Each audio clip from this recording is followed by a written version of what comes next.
Well, I had several jobs. One of my jobs was that of analyst. I also was an interrogator and indeed briefed the press when we, the CIA, wanted to circulate disinformation on a particular issue. Disinformation is not necessarily a lie.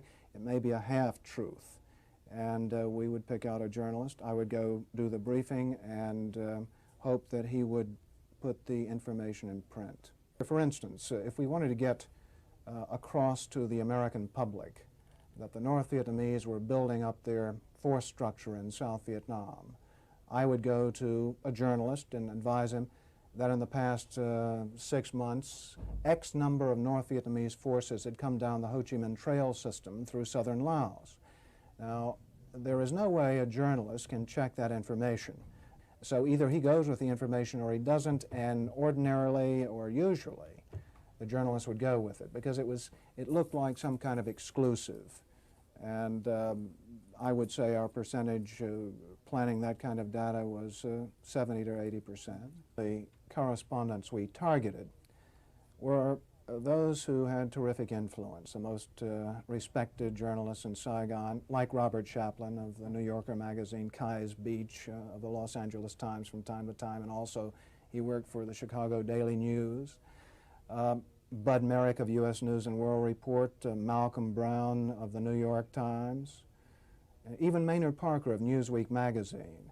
We would go after these gentlemen. I would be directed to cultivate them, to spend time with them at the Caravel Hotel or the Continental Hotel, to socialize with them, and slowly but surely to try to gain their confidence by dolloping out valid information, information which was true.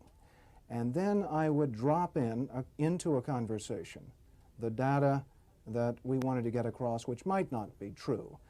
One piece of data, for instance, that we managed to plant in the New Yorker magazine had to do with a supposed North Vietnamese effort in 1973 to develop airfields along the border of South Vietnam. The reason we wanted to plant this information was that we were trying to persuade the U.S. Congress that Saigon should continue to get a great deal of aid, and that the North Vietnamese were the chief violators of the ceasefire accord. That was printed in the New Yorker magazine under the byline of Robert Chaplin, as indeed was a great deal of such information which we tried to circulate. If I planted a piece of information with a reporter, I would ordinarily then try to create an environment in which he could not check the information. I would go to the British ambassador and brief him on the disinformation I had just given the reporter. So when the reporter wanted to cross-check what I'd told him with, say, the British ambassador, New Zealand ambassador, or what have you, he would get false confirmation, the same message coming back at him, and he'd say, aha, I've got proof that Frank Snepp told me the truth, when in fact what he'd gotten was simply an echo of what I'd given him in the first place via the British ambassador or other of our friendly diplomatic contacts.